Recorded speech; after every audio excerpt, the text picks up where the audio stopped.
Okay. Good evening, everyone. Welcome back. This is our second shiur in our series preparing for Pesach.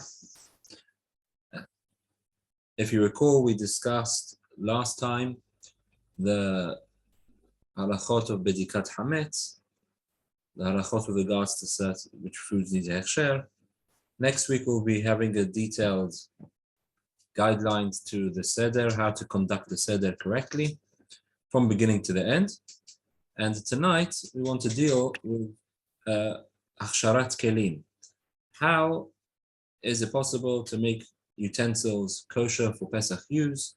What utensils need to be made kasher? What utensils do not need to be made kasher? Which utensils cannot be made kasher? And everything related to this, please God, we're going to discuss in great detail tonight.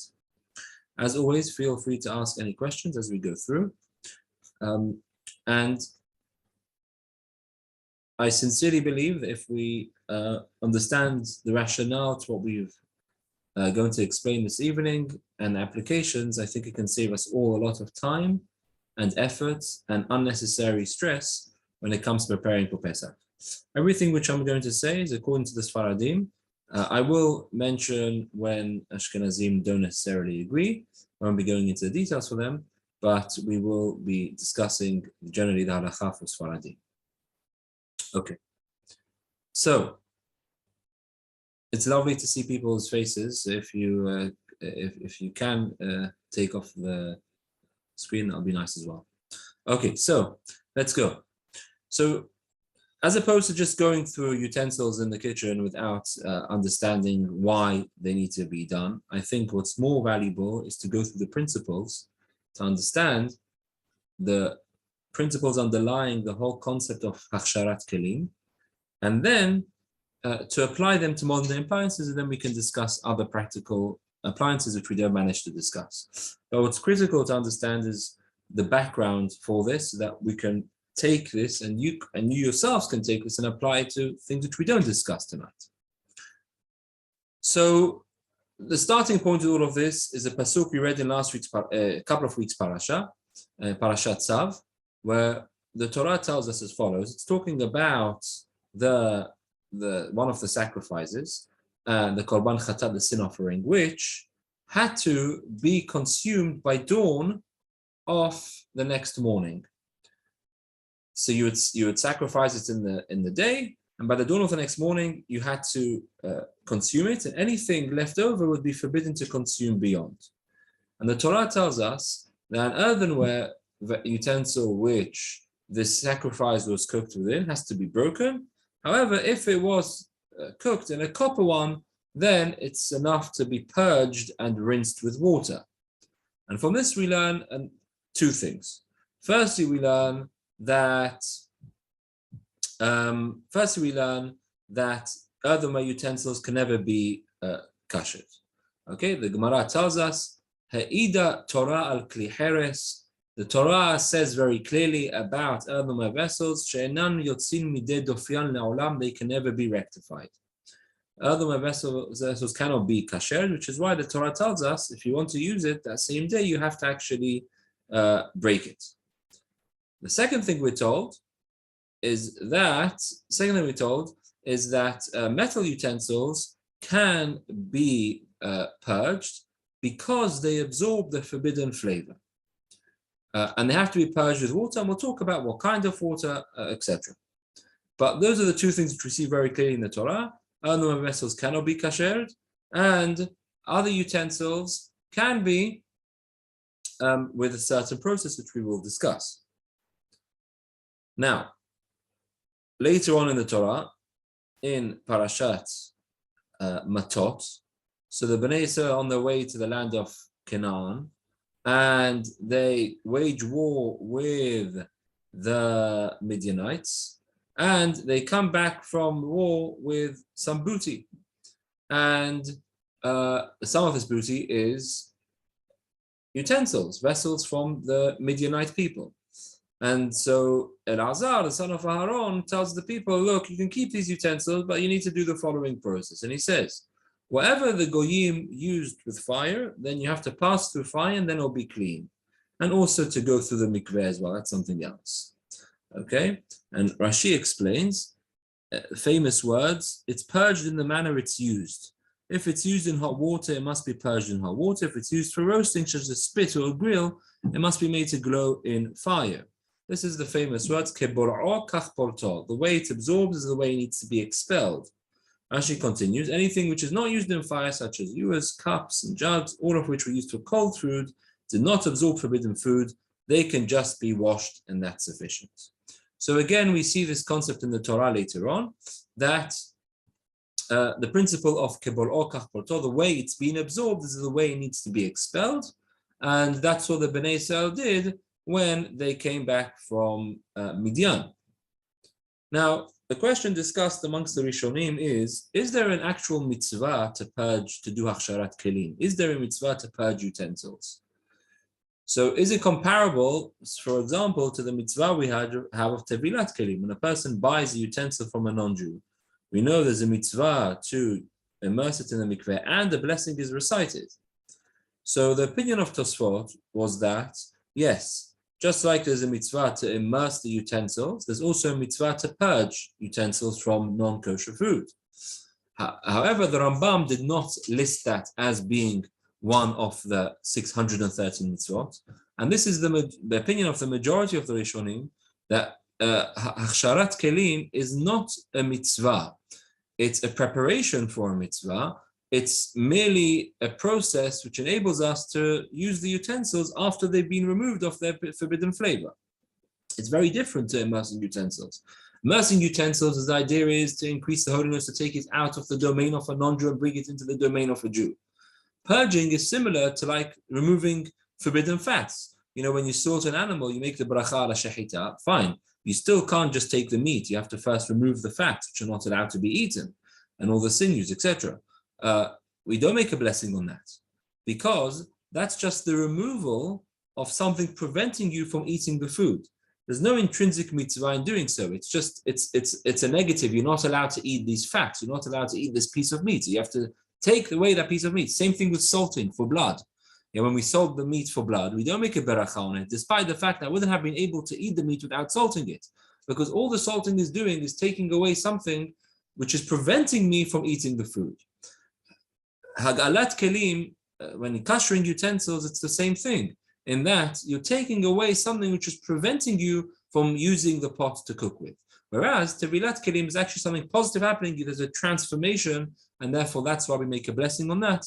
And that's why that's one of the 613 mitzvot. Whereas kashering utensils is not a mitzvah in its own right, and therefore a blessing is not recited. However, it is still necessary in order to be able to use utensils. Now, the major distinction when it comes to these kashering is to know what is libun and what is hag'ala. Okay, and these are two terms which we're going to use extensively tonight. So libun means to burn the utensil in such intense fire and heat until sparks fly out from it. Okay, that's the definition given for libun. That is the most severe type of kashering. Now, that's a very high temperature, and obviously today we don't have this because we don't have such things anymore where you have utensils which can withstand sparks flying out from it. Therefore, today the measurement we rely on is the thing becoming red hot. Okay, that's the highest level of kashering, something to become red hot. For those who have just joined recently, I'm giving the principles, introduction, and then I'm going to be going to practical appliances. It's really important we understand the principles to be able to apply them to the appliances. So, so that's the highest level is libun, very high temperature. Basically, in today's terms, this means red hot. The second type of kashering, and by the way, you'll find, I'm just going to say this quickly in brackets, it's more relevant for Ashkenazim. You'll find the distinction between libun hamur and libun kal, a more severe process of libun, of this red hot heating, and a less severe one. for all intents and purposes tonight, we don't need to distinguish between them. We're just talking about libun. The second one is called hag'ala. Hag'ala means you immerse the non-kosher utensil into boiling water. Okay, so it's not that it needs to be red hot. It's just you take the utensil and you place it inside of another pot which has boiling water in it. Now, there's a huge distinction between these two processes, because the more severe process, which we're going to call libun, that's the red hot, there it destroys the absorbed flavors in the utensil that they no longer exist. It completely destroys it. Hag'ala, the less severe one, where it's immersing utensils, that removes the flavors from the utensil and transfers it back into the boiling water. So the flavor's still there, it's coming out, it's being transferred into the water, but it's still there, as opposed to libun, where it's actually destroying the taste completely because of the red heat. It like makes it into a new utensil to an extent. Now, in short, we'll discuss this more, but in short, when do you need to do libun, when do you need to do hag'ala? The majority of cases will suffice with hag'ala. And in fact, today, because the vast majority of utensils we own cannot go through libun, anything which requires libun, we will say normally, just don't kasher it, you just have to buy new ones. So therefore, the majority of things we'll be discussing tonight are things with hag'ala, or things which will need libun. There is one kind of libun still applicable today. But that now, when do you need libun, when do you need hag'ala? In short, you need libun when the food when the utensil has been used to cook dry foods. When it's been used to cook dry foods without liquids, and we'll talk about what does liquids mean, how much does the liquid need to be? Without liquids, that's considered hag'ala. Sorry, that needs libun. That needs the severe intense one. When liquid is used, that will require only hag'ala. So, a barbecue spit, something like that, that's used dry, that would need libun. That would need a severe and intense form of kashering. Whereas almost everything else which we use in the kitchen, there are exceptions which we will discuss, will need hag'ala because normally they're used in conjunction with liquid. Now, one interesting technical point, which we may touch on later, is we said that with hag'ala, the forbidden flavor comes out into the boiling hot water. Now, the question the Rishonim ask is, if it comes out through the boiling hot water, why is it then not absorbed back into the walls? With libun, we've said that the process destroys the flavor. But with hag'ala, it's coming out. If it's coming out, then it should come back in afterwards. This is a great question which is discussed. And different answers are given. One answer given is that the water is assumed to be 60 times the volume of the flavor that's purged from the utensil. The amount of water will be 60 times. It's not always the case, but normally it is.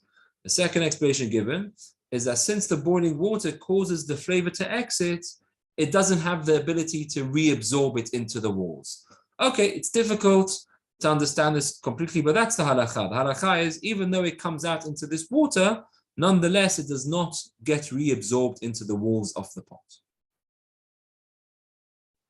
Now, the next important principle to recognize is the principle of noten ta'am lifgam, which means as follows. From the Torah's perspective, any flavor which has been absorbed in the walls of a utensil for 24 hours or more, that flavor is considered rotten. It's no longer considered a viable flavor which would add any benefits to the food you are now cooking in this pot. Therefore, from the Torah's perspective, even if you've cooked completely non-kosher food in a pot, if the pot is now clean and it has not been used with fire for 24 hours, that pot may be used to cook kosher food. Hachamim, however, in the Gemara forbade this. They said, we're concerned that you may come to use it within 24 hours. And therefore, even though after 24 hours it's permissible, but because if you come to use it within 24 hours, it's going to be forbidden. Therefore, even after 24 hours, it's forbidden midirabbanan. However, they said this is only in the first instance. If b'di'avad, if post facto you did cook in a pot which has been used to cook the most non-kosher food you can think of, it's a clean pot now, it hasn't been used for 24 hours, by mistake you thought this was a kosher pot, you cooked your chicken soup in it, you are allowed to eat that food during the year. You have a pot which you've cooked real hametz in it the entire year round, spaghetti, pasta, you've used this pot the whole year round for real hametz. And then on Pesach you forget, by mistake you put aside the wrong pot, you take out this pot and you cook in it your matzot. You can eat those matzot on Pesach. Because even though the flavor is coming out, that flavor is called pagam flavor. It's considered rotten flavor. And therefore, b'di'avad, post-fact, you shouldn't have done this. Rabbinically, the rabbis didn't allow you to do this, but post-fact you've done it will allow you to eat the food.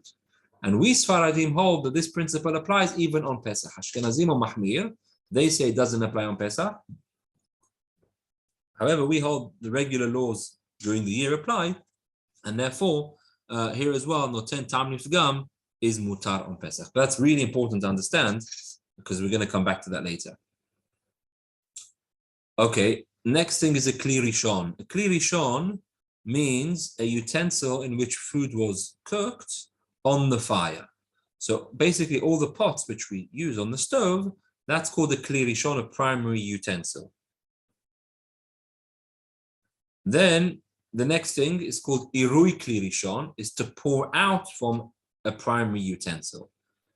And then kli sheni, second utensil, is the thing it's been poured into. So if you think of an urn on Shabbat, the urn is a kli rishon, it's a primary utensil because it's on the fire. The heating element is there, it's boiling there. When you pour it out, whilst it's pouring out, that's called irui kli rishon, pouring out from the primary utensil. And that has the ability to cook only, that has the ability to absorb only up to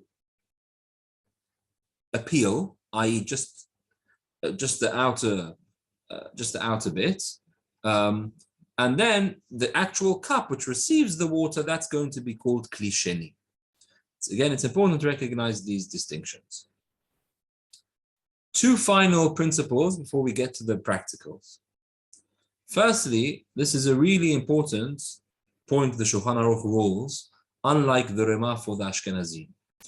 And this is unknown to people. This is really unknown, and you'll see as we go through tonight how important this principle is for practical application of things. This is called the principle of Rov Tashmish. You go according to the majority use of the utensil you are kashering. And let me explain what I mean by that. Say you use a pot usually with liquid. Okay, now what did we say? If you use a pot with liquid, what process of kashering is needed for that?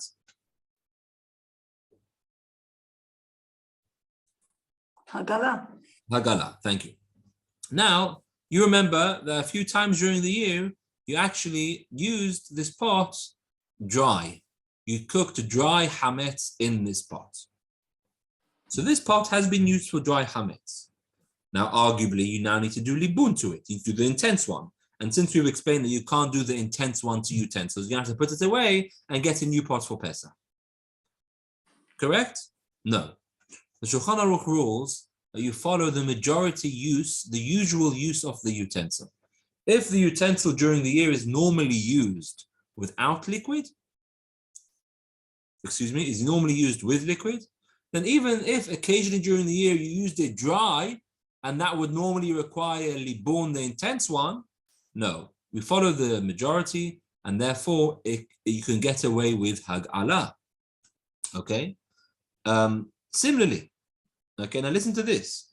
If a pot was usually used with cold hametz food, now we're going to learn all pots which were used with cold hametz on Pesach, you're allowed to use them on Pesach just with washing them with water.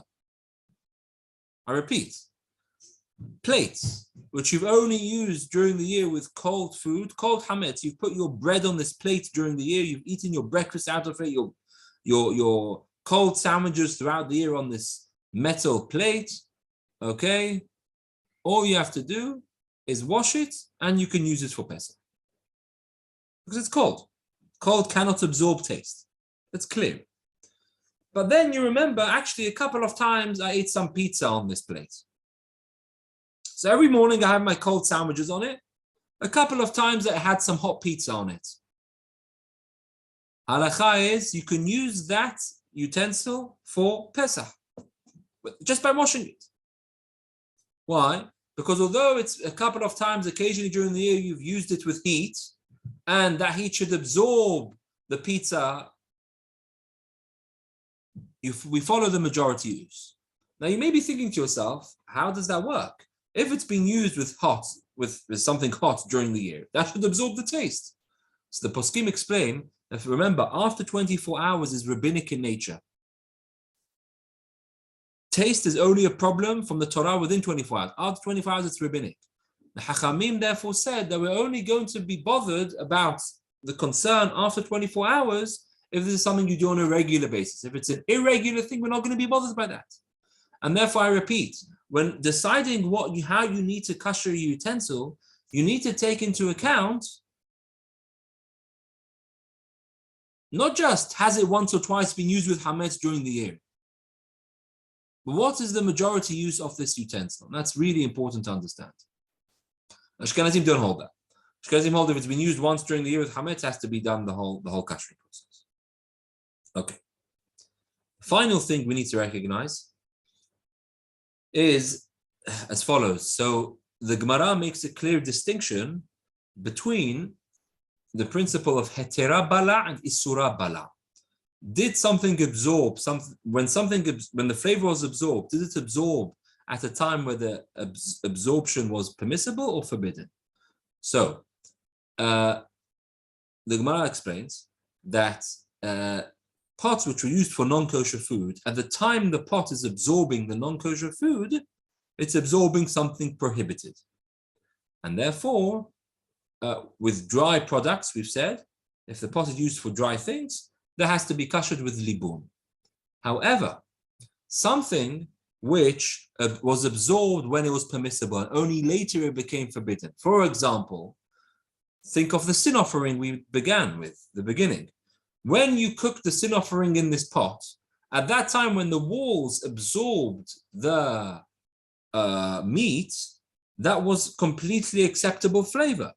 Only the next morning at dawn, when it has to be destroyed, then it becomes prohibited flavor. There the Gemara says that even if it is used with dry, you only need hag'ala, the lower one, and not the libun, the more severe one. Because when it absorbed the taste, it absorbed the taste beheter, when it was allowed, when it was permissible taste. Therefore, even if it's completely dry without any liquids, you can still get away with hag'ala. Now, the major question with hametz on Pesach is, how do we consider hametz? Hametz, which is absorbed in pots during the year, do we consider that as being something which, at the time it's absorbed, it's permissible, and therefore, says Rabbeinu Tam in Tosfot, that you never need libun for Pesach? Because even if you used it dry, but because of the time you were cooking it during the year, it was permissible absorptions, therefore you need the lower level of kashering. However, the Rif and the Shulchan Aruch follow the strict opinion that because hametz is forbidden on Pesach, we consider it as it's being absorbed in a prohibited manner, and therefore, if no liquid is used with it, it needs to be kashered with the more severe one of libu. Okay, those are the principles. Now, with all of that, we get. Diana, Yeah, sorry. let me just, Flora. Yeah, Flora. Yeah, go ahead. Please, could you give me the very first makor that you used? I missed that part when I came in a bit late. The one about the sin offering. Where does that appear? Could you please give me? Vayikra, Leviticus 6:21. Vayikra 21. Now, let's just summarize what we've discussed, the principles, and then we're going to practically apply them. Okay? So, summary what we've discussed so far is the Pesukim in the Torah where we see the concept of absorptions, We've seen the earthenware cannot be rectified. We have seen also that the halakha we hold there isn't a mitzvah to purge utensils. It's merely a way of taking away something which is preventing you from using the utensil, which is why we don't make a blessing on kashering. We talked about the distinction between libun and hag'ala, how there is a difference between the two. And then we also discussed why when the water expels the taste, is not reabsorbed. We also explained the concept of noten tam lifgam. If something has a bad taste from the Torah's perspective, after 24 hours it's permissible. From the rabbis, it's not permissible. Okay. We talked about what a kli rishon is, a primary utensil, kli sheni, a secondary utensil, pouring from the kli rishon. And then finally, the last 2 points, we said we Sfaradim follow the majority use of the utensil. So even if it was used for hametz during the year, as long as it was done occasionally, we consider that kasher lepesach. Okay, and finally, the concept that hametz, we're mahmir and we're stringent, and we consider it as being an absorption of forbidden taste during the course of the year. Bearing that all in mind, unless there are any questions, we'll now get into some practical applications of everything which we've discussed. So, as we have explained, when we are coming to cook food for Pesach, provided you are not cooking within 24 hours of hametz being cooked in this pot, then you need to kasher the utensils from a rabbinic perspective, not from a biblical perspective. Now, as I said, libun today is something which we don't really do because we don't have sparks flying out and we don't have red hot with utensils. The one application where this is still possible is within an oven. So we'll talk about that. Hag'ala, how do we do hag'ala? The one which most utensils suffice with hag'ala.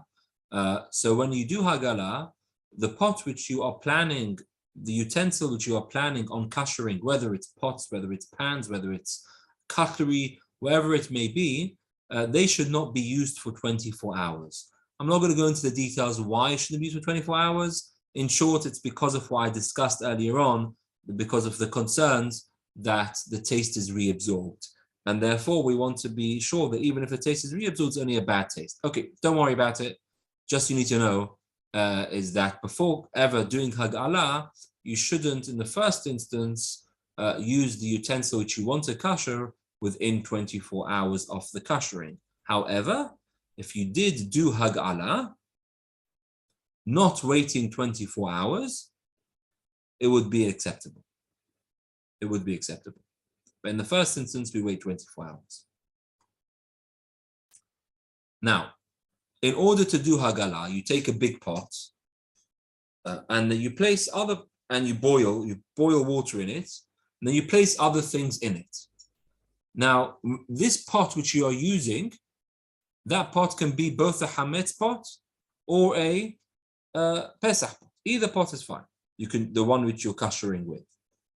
And then you place the utensil which you are planning on kashering into it. And that just has to go in. That's it. Just has to go in. Now, this doesn't have to be done in one go. Unlike tevilat kelim, when immersing a utensil which you recently bought from a non-Jew, that has to go in one go. The handle with the pot has to go in one go. Hagalat kelim isn't like that. You can do it in different parts. So you can put in half. If it's boiling water, you can put in half with the handle, then turn it around, and then hold it from the other side, and then put in the other side. As long as you've got the whole circumference of the utensil in, even if it's not in one go, that's absolutely acceptable. As long as the whole thing is dipped into boiling water. And of course, before doing so, you need to scrub away all the dirt and rust. So it must be clean and it shouldn't be rusty. If it's very rusty, then I wouldn't advise doing hagalat kelim to it. Now, you can leave it if you've got lots of cutlery. Yeah? Theoretically speaking, you can just throw the whole thing into the pot. You can leave it at the bottom of the pot, and then take the pot off the fire, and then leave it to cool down, then take all the cutlery out. Yeah? There's no halakha that once you put it in, you have to take it out again straight away. You can dip it in, and you can actually leave it in the hot water to become kasher, and then once it cools down, you take it out. There is a minhag in the Shulchan Aruch. A minhag, he says, that it's good when you take it out to immediately wash it with cold water. The idea being is that don't let it touch anything else and absorb prohibited, because whilst it's still boiling hot, it can still absorb things. So it's a good minhag that as soon as you take it out, you wash it. But it's not, if you didn't do it, it's absolutely fine. So that's the process of hag'ala in practical terms. Now, let's go through some practical utensils, and we'll discuss any questions people have on what we've discussed. So, firstly, let's talk about metal plates. As we said earlier on, earthenware doesn't work, okay? And we'll talk about different materials in due course. So metal plates and bowls into which food was poured. Okay, so you have a pot on the stove with soup, and you pour it from the pot into a bowl. That bowl is going to have the status of what we call kli sheni. It's a secondary utensil. That can be kashered just by pouring boiling water into it. Because as we've said, the way it's absorbed is the way you expel. Because it's absorbed the taste by something being poured into it, you can expel the taste by pouring boiling hot water into the bowl. Okay? Now you should know that this is a humra in its own right. Strictly speaking, Chacham Ovadia says, kli sheni, we have a principle on Shabbat and in kashrut normally during the year, eno bolea. It doesn't absorb and it doesn't expel. So really, meikar hadin, and this may shock some of you, but really, strictly speaking, all plates, even metal ones, you could use for Pesach. I repeat, strictly speaking, okay, I'm not saying anything, everything I'm saying is sourced within Rishonim, within Achronim, and within Chacham Ovadia. Okay, it may come as surprising, but I'm telling you the halakha because we need to know it. Strictly speaking, anything with any plates which are kli sheni, even if it was used with hot things, may be used on Pesach. However, because of the chumrah of Pesach, we say that do kashering to it, even though it's only a kli sheni, it's a secondary utensil. However, Chacham Ovadia says, if you put Pesach food onto bowls, hot Pesach food onto bowls, onto plates, let's say you serve the soup on Pesach night into bowls, and then somebody realizes, oh my gosh, these are the bowls which we use for hametz during the year. We had croutons in this bowl. Every Friday night we had croutons in this bowl, real hametz in this bowl. You can keep the food in there. It doesn't become non-kasher. Can I ask, did Ashkenaz Paskin like that? No, of course not. Of course not. No, I was going to, of course not. It's Faradim only. Yeah, okay. Well, thank you for clarifying that. Yeah. The Rama is, the Ashkenazim or Mahmid the kli sheni is boleh, absorbs and expels. Although, even for Ashkenazim, if there was a big financial loss, you would likely be able to rely on the main halakha.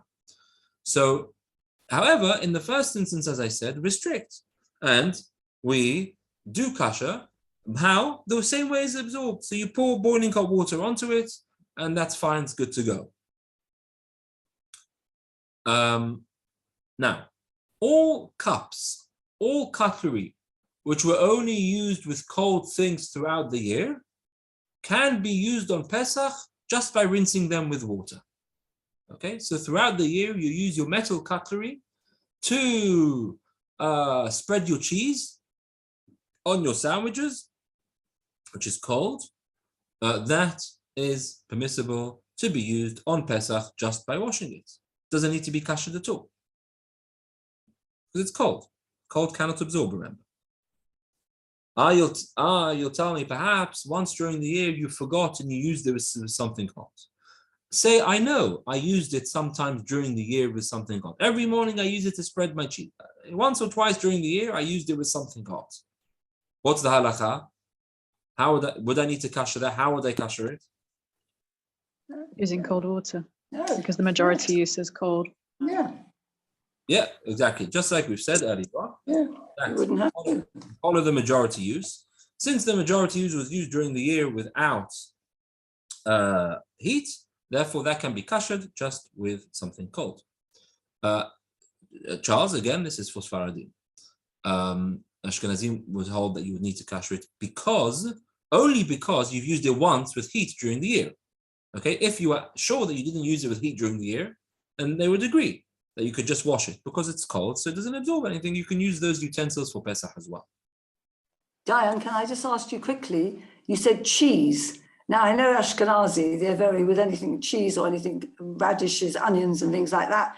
You know, you have to do netzach bakarka. But are you telling us that with Sephardim, all we have to do is to wash it? So we're not going into the details of thick foods, which can retain. I'm talking about the vast majority of things, and you would follow the majority. You're right. In the odd occasion, something was specified for. You're not going to have hametz, something like that, like hametz onion. You're not going to have that, right? No. Majority of that. You're right. There are certain exceptions to what I'm saying, but that's more reserved for meat and milk rather than hametz and pesach. Okay, now some further applications. Earthenware, as we said, any earthenware utensil which you have cannot be used with hot items during the year. If it was used with hot items during the year, it cannot be kashered and it would have to be put away. So any utensils which people have, which have earthenware and are used with heat, those need to be actually cordoned off. The Shulchan Aruch even says you should lock it and put the key away. So you have no chance of by mistake making a mistake with it. And you may think to yourself, okay, why? Even though I used the earthenware utensil with heat during the year, but why can't I use it with something? Why can't I use it with something cold? Yeah, remember, why can't I put in it some cold food during Pesach? The answer is here the Hachamim were concerned and they made a gezerah. They didn't allow one to use it in cold because they were concerned it's earthenware, you may come to use it in heat, which is why we rule earthenware vessels should actually be put aside. If you're not going to get rid of them before Pesach, they should be cordoned off and locked up and made very clear these are chametz utensils and should not be taken out. However, if the earthenware utensils have only been used with cold water throughout the year, then indeed, with cold food throughout the year, then indeed it can be purged by having 3 days, 24 hours, 3 times of immersing it in cold water. Yeah, or you pour cold water into it and you leave it for 3 24-hour periods. Then you can use that earthenware utensil on Pesach even for hot things because it was only used. Don't confuse this. If the earthenware utensil was used with heat during the year, then it cannot be used on Pesach even for cold things. If it was only used with cold things during the year, then it may be used even for hot things on Pesach, provided you rinse it out with 3 24-hour periods. Ha'obadia is posek that glazed chinaware has the same status as earthenware, porcelain as well. All these kinds of things which are porcelain, china, or real earthenware should not be used on Pesach if they were used with heat during the year. Can I just check if if they were used as a klisheni, would you classify them like the metal plate used as a klisheni, but it's not really hot and therefore Correct. You just pour? Correct, but as I said, in the first instance, we are stringent to do on Pesach to be choshesh for but strictly Right, but my question really is that does the agala, the process you're suggesting of using hot water inside the bowl work on earthenware to be strict, or is that doesn't do anything because you can't? No, that's only for cold. That's only for cold. No, I'm saying you said if we ideally what we do with soup plates is we would pour boiling hot water into them and do the kashering process that way. Does that also apply to earthenware soup plates? That's my question. Earthenware klisheni. Yes. So earthenware klisheni. Because the majority of us use glazed soup plates, right? We don't use metal soup plates. We have, So whatever it is. Those would be, that's going to be, we're going to be, in the first instance, we're going to say that should not be kashered in the first instance, correct? Those in the first instance should not be. If b'di'avad you used it, then it would be, the food would be kasher to eat. But in the first instance, we wouldn't kasher that, correct? Right. So just back to your example that we took out the wrong plates by mistake. You were talking about clearly metal plates. Of course. Yeah, for sure. We were talking about metals there and non-earthenware things. Correct. Now, okay, so that's with regards to earthenware things. Now, when it comes to pans, okay, pans and pots, which, or let's say pans, which are greased with oil, okay, but not a significant amount of oil, just oil to stop it burning. So this is a mahloket in the poskim.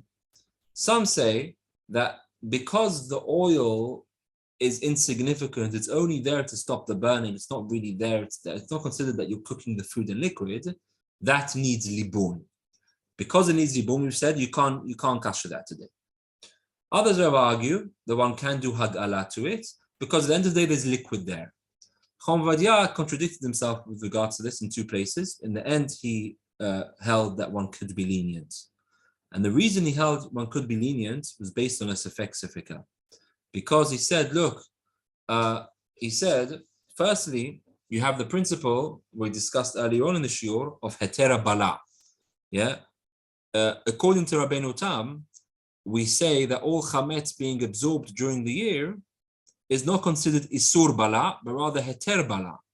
And as we said, according to Rabbeinu Tam, even something which was used without any liquid, you're allowed to kasher using hag'ala, not libun. Now, as we said, Shulchan Aruch doesn't follow that. Shulchan Aruch considers chametz as being something which has been absorbed with prohibition, and that's why we do libun. But because there is a mahloket whether this pot is considered that it has been cooked with liquids or not, for this we can be lenient and rely on the opinions that say the hametz is considered hetera bala, and therefore you would be allowed to kasher such pots and pans with hag'ala. Even though you're only putting in a minimal amount of oil, just to stop the burning, you can still do hag'ala to that. Now, this is interesting now, non-stick pans, okay? Non-stick pans, from my understanding of them, they need libun, because the whole point of them is that they don't stick and it's basically all dry. So arguably, that is something you would need libun for, and therefore such non-stick pans would not be able to be kashered for Pesach. In my opinion, those need to be put away. Microwaves. So microwaves is an interesting question, because some argue that, look, microwaves are not used to cook, but to warm up food. Even if occasionally you use the microwave to cook food, but as we've said, you'd follow the rov tashmishah, and therefore you would be allowed to kasher it. Therefore, you wouldn't need to kasher it because it's not used to cook. Others argue that no, it does need to be kashered because the way the foods are warmed in a microwave is its form of cooking. Therefore, Chacham Ovadia says to be mahmir, wait 24 hours, clean it well, and then you place a cup of water, a bowl of water within it. You turn it on to the higher. You turn it on for a few minutes until there's a bit of steam, and then you can take it out, and it's good to go. So that's with regards to a microwave that we are mahmir to say that it does absorb, but obviously the way you would expel it is the way it absorbs, and therefore since it absorbs through 5-10 minutes of the hametz food in it, we can expel it doing the same by putting in water and letting it warm up in the microwave, thus kashering it. Dishwasher. So dishwasher, we Sfaradim hold that dishwashers can be used on Pesach. All you have to do is clean all the trays and grooves and make sure that there's no hametz remaining. You run a cycle with the chemicals and it's good to go. You don't need a dishwasher for Pesach, and you don't need to ruin your dishwasher kashering it.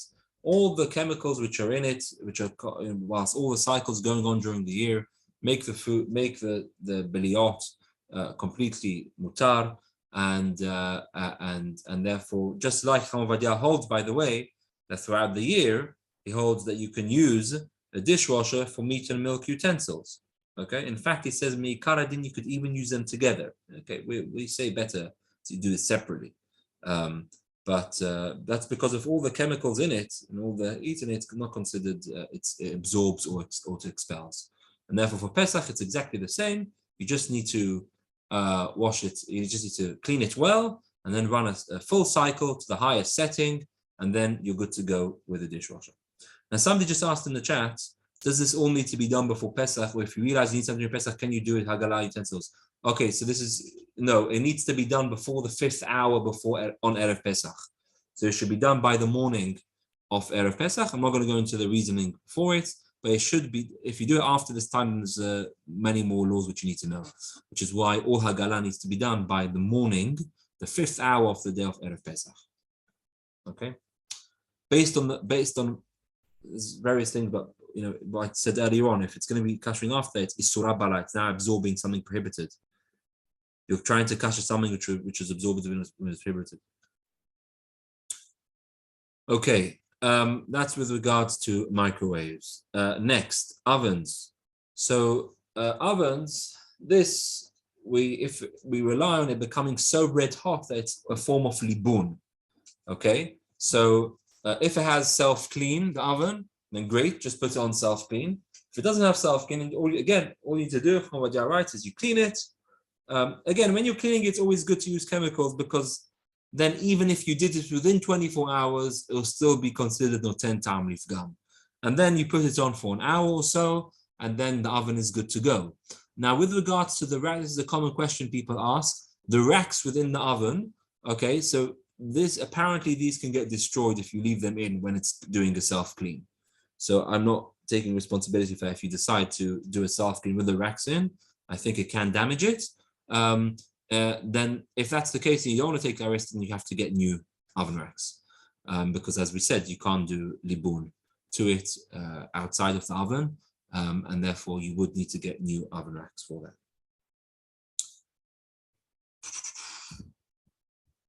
Obviously, spits on barbecues and all of that, that's an open fire, it's dry, that would need libun, it would need to become red hot. We don't really have that, therefore you can't really kasher that for Pesach.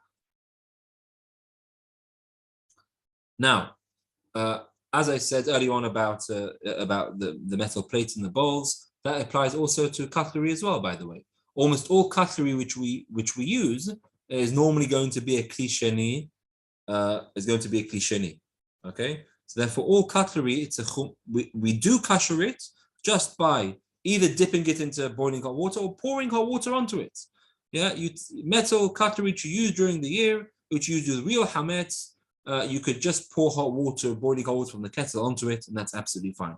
Okay, so you could put in a bowl all your cutlery, and then pour all over. You could pour all over onto these utensils. Now, if you're thinking to yourself, Irui Kli Rishon, this is in brackets, just very quickly, Irui Kli Rishon is only Kedei Klipa. True, but these were Kli Sheni, and therefore, even though it will end up only being Kli Sheni, it would still be fine. So you could take all the cutlery, put it in a bowl, pour boiling hot water on it, and you're good to go. That which the Shulchan Aruch talks about knives needing hagala, those are knives which you use to actually, whilst you're cooking, on the fire, on the Kli Rishon. Actual cutlery which you're using on the fire itself, indeed, that would have the status of a Kli Rishon because you're keeping it on the fire, and that would need real hagala by dipping it in boiling hot water.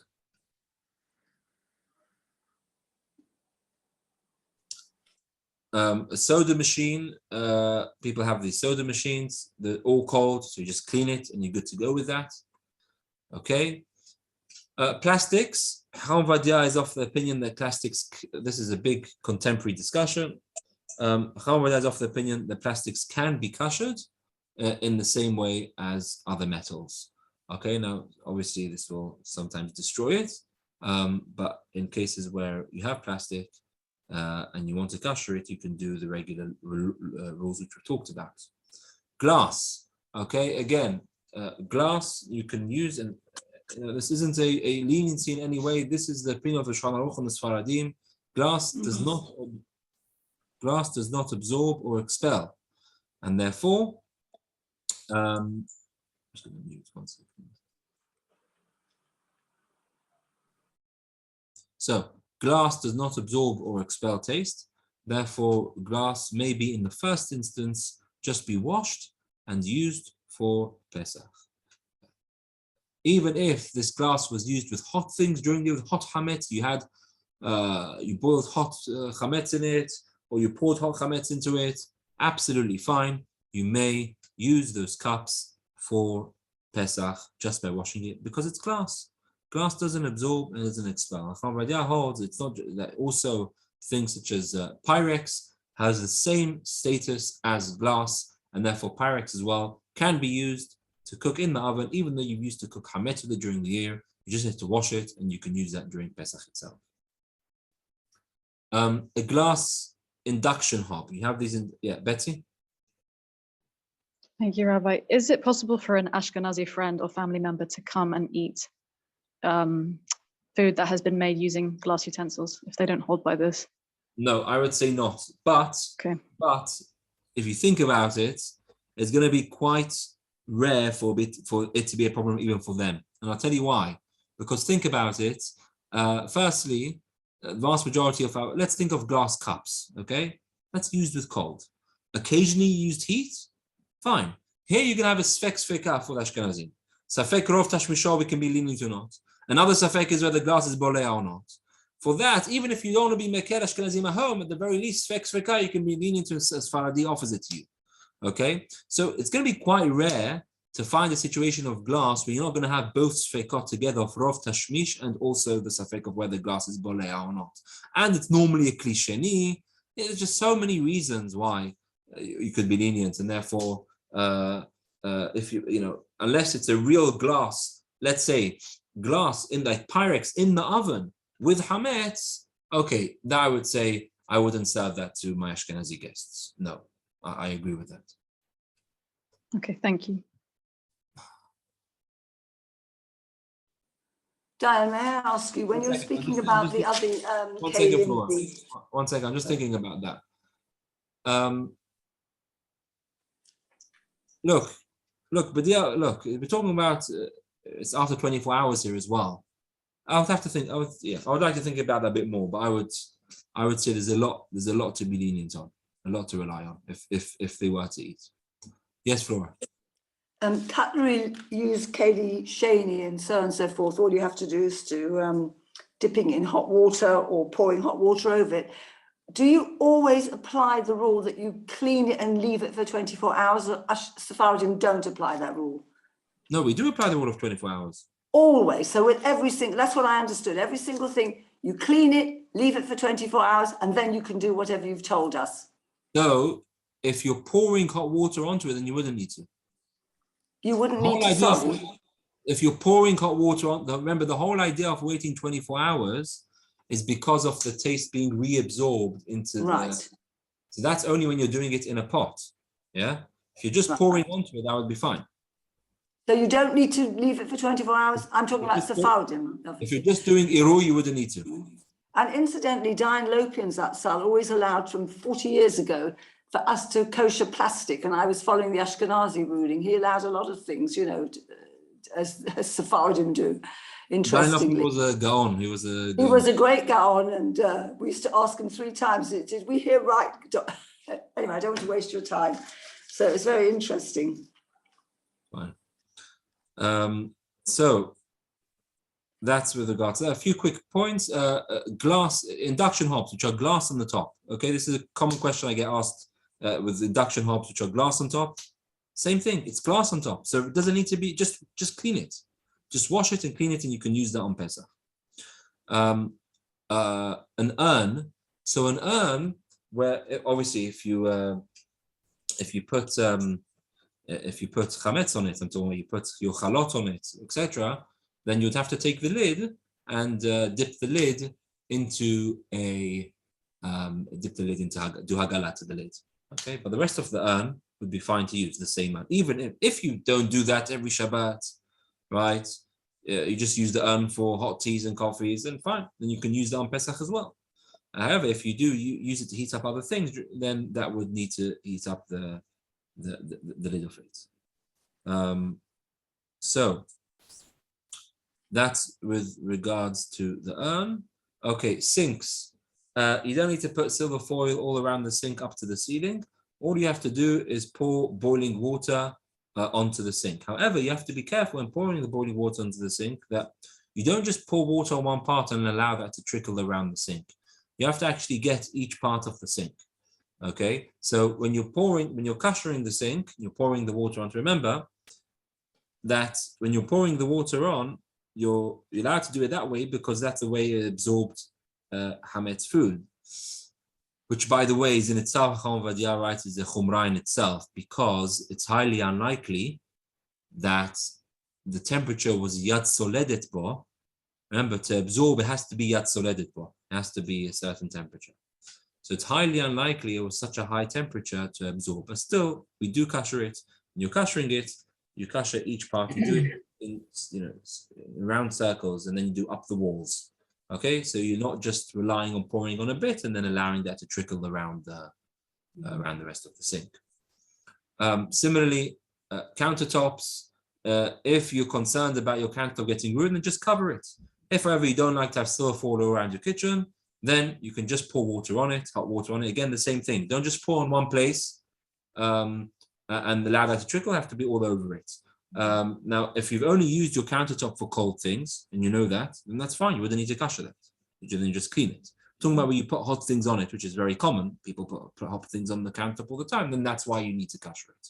So, really, you can get away with Pesach without having to put any silver foil around the kitchen. Okay, if you do what we've said, you don't need to use any silver foil. Yes. Rabbi Kader? Not twice and not once. Yes, Renee. Renee was first. Renee. Diane Carter, I don't know if I missed it. Can I just want to say two final things, and I'll let people go and then we'll take all questions.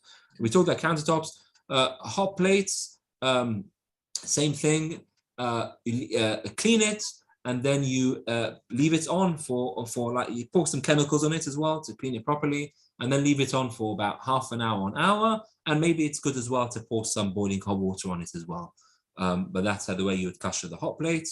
And yeah, I'm happy to hear other appliances. Just this a question here in the chat.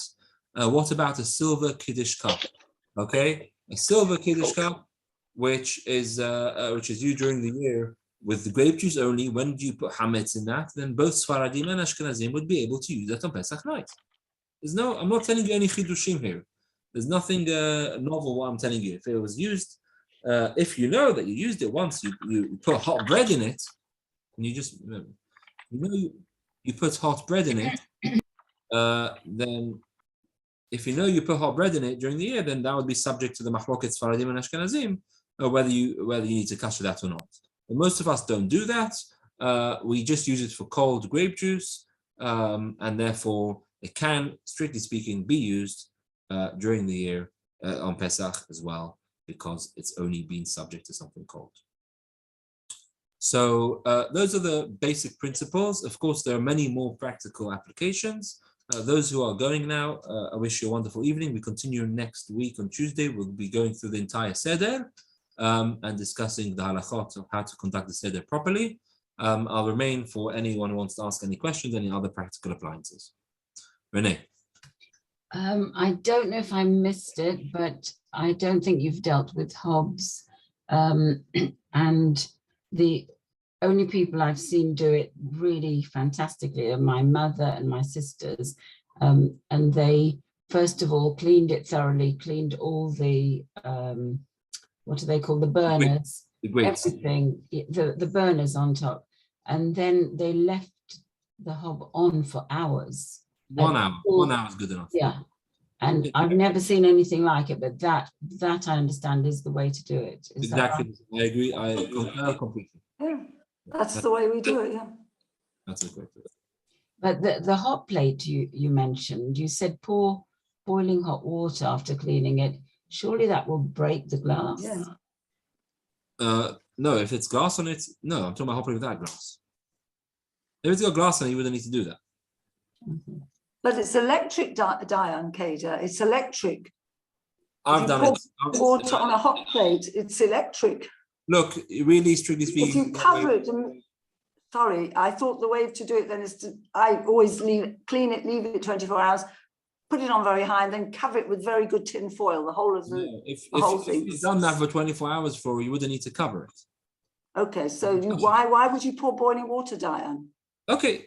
Renee's question. I'm going back to Renee's question. So you're right. You can leave it. You just need, as I said, the main thing is just to switch it on and to leave it on for after 24 hours. Leave it on for about an hour. Make sure it becomes hot, and that's good. And then you don't need to. Then you don't need to actually. Okay, thank you. You don't need to actually cover it. All this covering which you see in kitchens is because people are concerned they're not doing it properly. If you do it properly, the way we disclaim, there's no need to do so. Yeah, either you cover or you don't, or you kasher. You don't need to do both. Yeah, this whole business of covering everything is because everyone wants to be extra mahmir and say, perhaps I'm not going to kasher properly or something like that. Okay, Betsy. I was just wondering about when you place something hot on a countertop, what that examples you're speaking of. All I'm thinking of is like pots. There's no food directly on the countertop itself. Correct. No, but if there's any liquid there at all on countertops, that would be bolea. Any liquid, meaning any liquid coming down from a pot? No, let's say the countertop is slightly moist. Wet. Okay. If the countertop is moist, that has the ability to take from the pot into the countertop because of the lechut. Yes. But right, if it was completely dry, it wouldn't be able to do that. You're right. Just on the countertops, though, Rabbi, surely the vast majority of us use the countertops and the vast majority of the time cold. I mean, yes, occasionally we put saucepan on, but most of the time we're chopping our vegetables, we're doing this, we're doing that.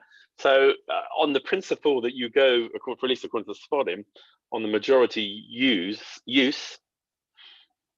could you not argue that the majority use is a cold use? If you're convinced that that's the case, then you're right. If you're convinced that's the case, yeah. I'm not sure that's true because I don't know. When I walk into the kitchen, there's lots of hot things lying around, but maybe not. I don't know. Well, I mean, I guess we do tend to put trivets down, so we put our hot things on the metal. Yeah. Rather than directly on the countertop. So that's what we tend to do, so as not to spoil the countertop. Yeah, then that's another reason why you wouldn't need to. Yeah. I can hear that. If you were convinced about it, then yeah, that would be fine. Right, and if you decide to kasher your countertop, you said it's not sufficient just to allow the water to trickle down. But I'm just trying to understand why it's necessary to be so machmir if. Because either you're doing hagala, either you're doing irui, you're not doing irui. No, I mean irui means that you take the kettle and you go up and down, up and down, up and down. Right. Yeah? That otherwise it's not called kashering because if you allow it to trickle down, it's no longer considered irui. Yeah. Because it's already cooled down. It's already klisheni at that point. Exactly. At that point. It'll be klisheni at that point. It's not going to work. Right. Okay. I understand. You're right. So, if you're saying that you don't need to hagala, fine, you don't need to do it. But if you're going to do it because you need to do it, then you have to do it properly. No, that makes sense. Okay. Any further questions? Could I ask about the inside of crock pots, please? So I'm not asking about the actual crock pot, which obviously is ceramic and can't be used. I'm asking about them, about the heating element part of it. So would it be? What's it's metal? It's metal, and it basically the crock pot goes inside it. But I know people who are in flats who can't use a hot plate because it fuses their electrics, but they would like to use the inside of a crock pot. So would that be? I'm assuming that the crock pot is completely clean on the inside. I'm talking about the base only, obviously, and that's completely clean on the inside. It's been cleaned with oven cleaner. Would they be able to just heat that and maybe line it with foil and then use it as a hot plate? Firstly, if you're lining it with foil, it's absolutely. I'm saying we're talking about you're putting in a new crock pot into it. Yeah? We're actually using the base as a hot plate. We're not using it for cooking. We're not using it as a. I see. And during the year, that heating element comes into contact with. With either a saucepan or or the crock pot, but there can be spills, there can be food spills in there, but that's obviously been cleaned. Right. So I would say just double wrap that. Okay.